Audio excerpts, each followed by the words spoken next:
500 of Deflategate. And recently, on the Dan Patrick Show, NFLPA Executive Director DeMaurice Smith said that Tom Brady made a very generous offer to settle the case. Tom, I think, made a great offer to settle these cases. The league didn't want to do it because he refused to throw his trainers under the bus. Look, Tom's a stand-up guy, and he made a settlement offer to resolve this. The league chose not to take it, and that's where we are. Mr. Smith, what do you make of this? Nothing. I don't care what DeMaurice Smith has to say on this matter. He's lucky he's involved in this situation as far as I'm concerned. Tom Brady has his own lawyers. I don't understand why DeMaurice Smith feels the need to ingratiate himself into the equation unless there's an ulterior motive, which we all know is the case. The fact of the matter is that, you know, DeMaurice Smith is trying to retroactively go about the business of accomplishing something he failed to do during collective bargaining negotiations, and that is drastically diminish, if not eradicate the power of Roger Goodell as commissioner of the National Football League. I understand that. I understand the agenda, but to hide behind Tom Brady, to sit up there acting all self-righteous as if this is really about Tom Brady when he knows good and damn well it's not, it's just a bit nauseating to me as far as I'm concerned, because I think that it's something that it's the latest example of the relationship between DeMaurice Smith and Roger Goodell, and how they are as far apart as the Pacific Ocean in terms of their personal relationship with one another, the antagonism and the cynicism that exists with both parties. And I hold DeMaurice Smith primarily responsible for that. Roger Goodell is not an innocent bystander in this equation by any stretch of the imagination. I am quite sure there are things that he could have done differently. But he is the commissioner of the National Football League. He is answerable to 32 owners. They have empowered him. Everybody knows this. And as a result, he's pretty much doing their bidding. And his primary responsibility is to protect and to uphold the integrity of the game of the National Football League. DeMaurice Smith knows this, just like Gene Upshaw, his predecessor, knew this. Did Gene Upshaw do everything right? Probably not. Was he absolutely flawless and perfect? Probably not. But there's something to be said about ingratiating yourself with the commissioner, maybe not too much, but enough where every single thing doesn't have to be a legal issue. And yet DeMaurice Smith has changed it exactly to that. Every time we turn around, there's a court issue. Every chance we get, we see DeMaurice Smith involved in some form of litigation in some capacity. And to me, it's just the latest example of that. So to sit up there and to talk to us about how Tom Brady made a proposal, but you don't want to tell us what it is, then why tell us anything? And why tell us now? It's just nonsense. I'm not trying to hear it. I'm not trying to hear from DeMaurice Smith. And by the way, going on these other shows, let him come on First Take. Let's answer some of those questions. You understand? D.C. ain't far from Bristol. What you hiding for? You know, I mean, that's the way I'm looking. I got my own national radio show. DeMaurice Smith is welcome to come on there anytime he wants. He has an open invitation. Bet you he won't take it most of the time. I promise you that. You understand? Because that's a hot seat, baby. Make no mistake about it. But it is what it is. And in the end, it's just, to me, much ado about nothing. Just the latest example of people coming to the defense of Tom Brady. And as far as I'm concerned, the more people that stand up and come to his defense, the more guilty Tom Brady appears, the more desperate he appears. Now, hold on just a second. You've made about 17 points. I got to undo here, but I got to get back to the radio point. I really made about 3, but go ahead. I really made about 3, but go ahead. So are you offended that D. Smith has done Dan Patrick's radio show and he refuses to do yours or avoids doing yours? Absolutely. Well, let me say this right now. I'm glad you brought that up.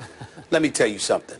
Unlike the Dan Patricks of the world and others, I shouldn't say unlike Dan Patrick, because I have a lot of respect for Dan Patrick. But I want to say this.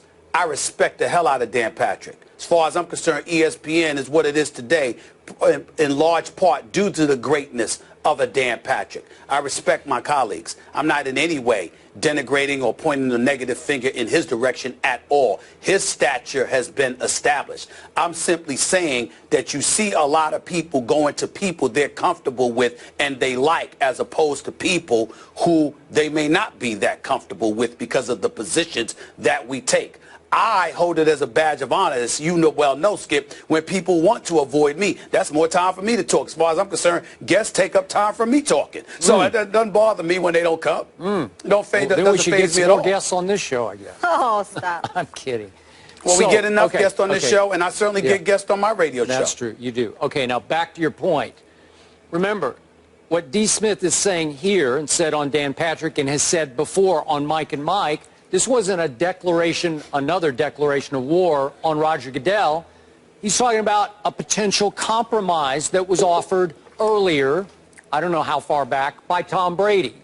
And you say, well, tell us what it was. Well, I thought in the past he'd already made it pretty clear that Tom Brady was willing to settle, but not at all willing to take any guilt, that there'd be no admission or confession of guilt here on Tom Brady's behalf, that he would be willing. I assume he would have taken a couple of games suspension if he didn't have to admit guilt, because he wanted to clear his name, his legacy, his resume, and still go forward with the football season last year or whatever it be. Get rid of this. Get himself out of court. And no, he's not going to throw the trainers, in case the ball boys, the equipment people, under the bus, because Tom Brady said from the start he's not aware of a single bit of wrongdoing on their part. So why would he throw them under the bus? He can't, because he doesn't want to admit their guilt any more than his own, because he doesn't know of their guilt. That's what he stated a dozen times before. So why is that so shocking to you? Why? Well, first of all, there's a couple of things. Number one, my issue with DeMaurice Smith has nothing to do with Tom Brady. It's just the latest in an example of how everything turns into a legal issue. I am somebody who's been covering collective bargaining for over 20 years, and I have a problem with the fact that everything, that labor negotiations is at the helm of everything as opposed to labor relations. It's not just his job to be in court all the damn time. It's his job to ingratiate himself with the commission and the National Football League in a fashion that speaks to a relationship that's taken place. So the coffers, the financial coffers of the players is not being compromised. Tom Brady and Deflategate, from my understanding, has cost the Players Association millions. I have a problem with that. I have a problem with the issue of deflated footballs regressing to a point where it's taking millions of dollars out of the coffers of players. That's my issue. And I think that it's something that DeMaurice Smith could have worked to alleviate in a better fashion. Not saying completely or whatever, but I think he could have worked it out better if he had done a portion. I'm not saying he doesn't do his job, because he's obviously exceptional in some areas, but as it pertains to cultivating the kind of relationship where you're not costing the players you represent so much money, I think he could do a better job of that. That is my lone issue with DeMaurice Smith, that he, to me, turns everything into a legal issue because that is where he is comfortable, that is where his bread is buttered, but unfortunately it's at the expense of a bevy of players whose names are not Tom Brady. As it pertains to Tom Brady, his position is his position. I don't believe him, because don't tell me that you didn't know anything about the footballs being deflated. Now, I don't believe he should be suspended for 4 games. I think the commissioner was excessive. I think it's much ado about nothing, but just don't act like innocent Abe, like you're Polly purebred, like nothing about you is sane. I don't believe it. Well, I do. I don't believe it, and you do. I respect that. I don't believe him. How much more clear can I be? You get the football snapped to you. You hand it off to the running back. You throw it to tight ends and receivers, and you have no clue. None? I don't believe it. Okay, but now you're saying that you want D. Smith, as the head of the Players Association, to be friendlier with Roger Goodell, to have better relations, to get closer to him, so these things don't wind up in court. Because Tom Brady ain't the only issue. Because Tom Brady isn't the only issue, A. And B, Tom Brady's got lawyers. I agree with that. Okay, that's fine. That's a whole other issue. If you are DeMaurice Smith, why are you involved? Tom Brady has lawyers. He has the best. You just said it. He has the former Solicitor General. He did. You have attorneys. Yep. Why are you spending the players' money? Well, I've said that from the start. Tom's got enough money. His wife has enough money. They could represent themselves here. That's all I'm saying. Okay, that's fine. But you know and I know that into the distant past, there have been predecessors of D. Smith's as head of the union who have been a little too friendly with that current commissioner. So you don't want that. No player wants that. I agree with that. And that's why I said you don't want to completely imitate or emulate the late Gene Upshaw, God rest his soul. But what you don't want to do is go in the complete opposite direction and be straight nuclear when you are still representing the players and you know good and well. Listen, if the players are so lethal, if the players are so potent and so powerful, why did DeMaurice Smith, look, have you ever really skipped, and I'm asking rhetorically and facetiously because I know that you have because of how thorough you are. But I ask you rhetorically, have you seen the collective bargaining agreement? Are you trying to tell me that the players didn't get taken to the woodshed? Have you seen this collective bargaining agreement? Have you seen what the owners won in the collective bargaining negotiations? My response to that is this. Where was DeMaurice Smith then? You're trying to retroactively go about the business of correcting things you weren't able to pull off during collective bargaining negotiations. No doubt, I'm not questioning the man's competence because you got 32 owners against 1,600 plus players, and his job is exponentially harder. But the fact is, you didn't pull it off. And it's clear what you're trying to do. You're turning everything into a legal issue because what you want to do is retroactively go about the business of capturing stuff that you weren't able to pull off during negotiations. That's your damn problem. Okay, you but didn't wait a do second. it. In the end, in the 11th hour of those last negotiations, at some point, D. Smith has to put it to a vote of his player reps, 32 of them. And if my memory serves, only one voted no that fateful night that they accepted it, Ryan Clark. That's exactly. Right. So what can D. Smith do at that point? But that's he has my to say, point. okay. But Skip, that's my point. Again, I am not questioning his competence. Listen, I'm a black man, Skip. This man is a black man heading to the Players Association. I'm proud of DeMaurice Smith and what he has accomplished as an individual with his life. I'm not trying to disrespect this man. I am simply making the point that because you represent so many players, there's but so much power that you have. And because you're at their mercy and all their interests are not the same. So if you know this, then it's incumbent upon you even more so to cultivate some kind of relationship with the commissioner where everything isn't a legal issue so you're not spending the players' money on Deflategate. My God, it's over 16 months.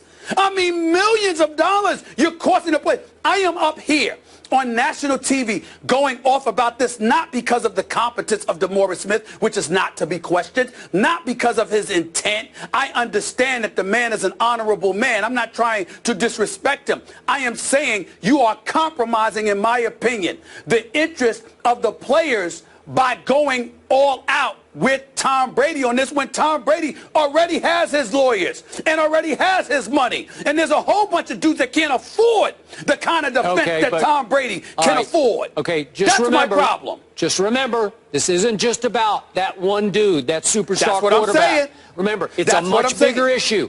If somehow Roger Goodell gets defeated at the highest level, at the Supreme Court level, which I think is highly possible, Pandora's box flings open. It would be a momentous, life-changing decision and victory for the Players Association. Even the rank and file, the rank and file players would win hugely. Skip, you did this where I'm going right now. You did this. I don't want, because we all know you ain't going away. We all know you're going to be on TV, you're going to be on radio, you're going to be doing your thing. When a player sits up there because he can't stay off the weed, or he gets involved in some domestic violence incident, or a DUI, and all of this other stuff, I don't want to hear nobody complaining about what Roger Goodell didn't do. Domestic violence, I don't want to hear anybody complaining about Roger. Because remember, if you open Pandora's box and you compromise his power, you've therefore compromise his ability to alleviate the problem because you have challenged his authority. So the same people that's sitting up here thinking about Tom Brady, but tacitly go about the business of expressing how it's bigger than Tom Brady, there's bigger issues, and Roger Goodell's power needs to be compromised. Remember what you said, because I don't want to hear anything when other dudes get in trouble and Roger Goodell can't do anything about it because the power has been stripped. I don't want to hear it. Well, obviously, I'm not saying the Supreme Court would throw out every rule in the National Football League so every player could smoke dope to his life's content. You know, like, come on now. No. But wait a minute. But what you are saying is that if Roger Goodell loses this case because of what DeMaurice Smith is doing, and therefore Roger Goodell's power is limited and compromised, you have now opened Pandora's box to anything being adjudicated or whatever the case may be, and you now have a problem on your hands because you don't have order. Okay, and that's the issue. Right now, he is, to use the cliche, judge, jury, executioner. He has uncontrolled power to rule as his lone sole arbitrator. He is the arbitrator. And you know what? In the 11th hour of that last collective bargaining agreement, they gave up this power to him, and they should not have. They could win it back at the Supreme Court level. They could do what they should have done before. The bottom line is this whole stuff about Roger Goodell's power is a crock. It's nonsense. Here's where the power lies in the 32 owners who employ him and have given him in excess of $35 million a year over the last several years. That's where the power lies. They just use the commissioner to hide behind so they're not being talked about and they're not held accountable. But we all know where the power lies. The golden rule is those with the gold makes the rules. And the owners are the ones with the gold because they don't cash checks, they cut them. And in the reality, that's what they do both. They cash their own, plus they cut them. The point that I'm trying to make to you is that's their situation. So Roger Goodell is being, as far as I'm concerned, everybody pointing at him where we should be looking at the 32 owners, and in the end, that's where DeMaurice Smith is going. Fair enough, but when you get what you want, assuming you pull it off and you do get what you want, because I'm not so sure you will, remember Pandora's box that you open, because I'm not going to be the one complaining about what the players get away with. Y'all are. All right, we got to get to break now. So far, $23 million have been spent on this case in legal fees, an estimated amount there. It's ridiculous. You know who else is a must-follow on Twitter besides these two now? Jim Harbaugh. He's taking shots at Nick Saban on Twitter. We will tell you why. Two of the best coaches in college football are not getting along. That is next. Another hour of First Take coming up. We did it on our own.